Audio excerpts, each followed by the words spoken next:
So today I'm going to be talking about ray optics, specifically about refraction and about total internal reflection. But I will not be covering refraction through a curved surface or through a lens.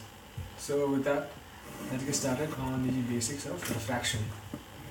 So when a ray of light is incident on a transparent material such as glass, two things happen. The ray gets partially reflected back and partially refracted through. According to the laws of reflection, the angle made between the incident ray and the normal is equal to the angle made between the reflected ray and the normal.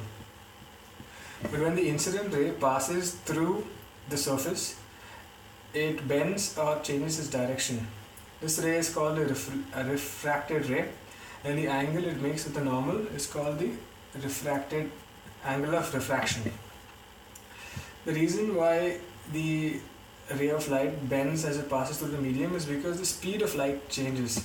If you're wondering why the speed of light would affect the direction of light, we need to take a closer look at a single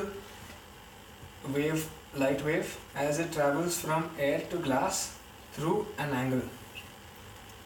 Now what happens is, when we look at a single wave crest, we see that one side of the wave crest enters the glass medium before the other side.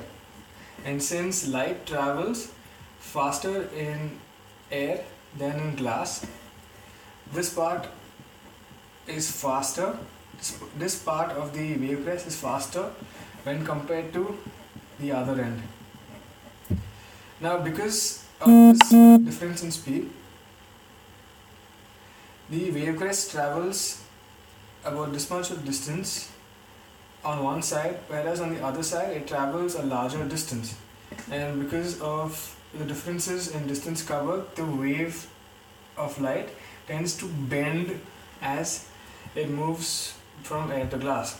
Now this only happens if the wave of light hits the glass medium at an angle.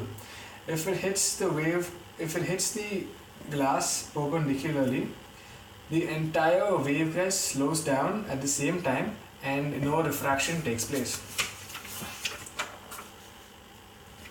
Now, Snell is a scientist who conducted numerous experiments on refraction and came up with a couple of laws for refraction. This is his first law. This is again a glass slab, and this is air. According to Snell's first law of refraction, the incident ray, the refracted ray, and the normal at the point of incidence all lie on the same plane. So in this case, the plane would be the sheet of paper.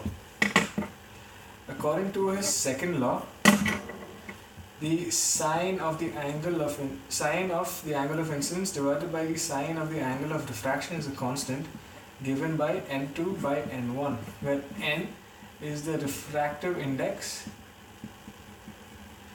of the material. So in this case, n2 is the refractive index of the second material, which is glass, and n1 is the refractive index of the first material, which is air. Now, the refractive index is calculated by taking the speed of light in vacuum and dividing it by the speed of light in that material. For example, the refractive index for water would be calculated by taking the speed of light in vacuum, which is 3 into 10 power 8 meters per second, and dividing it by the speed of light in water, which is 2.25 into 10 power 8 meters per second. Dividing these two, we get a refractive index of about 1.33. The refractive index of other materials such as glass is about 1.5. For air, the refractive index is 1.0003, and the refractive index of vacuum is 1. Since the refractive index of air is almost 1, for simplicity, we take the refractive index of air is equal to 1. Now in this example, glass is said to be the optically denser material because it has a higher refractive index when compared to air. And air is supposed to be the optically rarer medium. So when light travels from a rarer medium to a denser medium, it bends towards the normal, and when it travels from a denser medium to a rarer medium, it moves away from the normal. Now, optical density should not be mistaken for mass density, because there are certain materials which have a high mass density and a low optical density, and vice versa. For example, if you take turpentine and water, turpentine has a lower mass density than water but has a higher optical density than water. Now, if you take an example of refraction in real life, when we pour water into a container, the bottom of the container seems to be raised.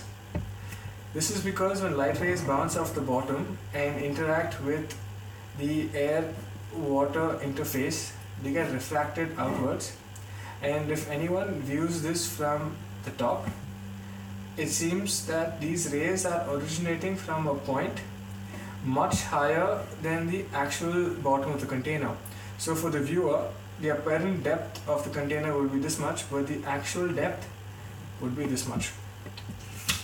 Now that is pretty much it for refraction, and let's get into total internal reflection.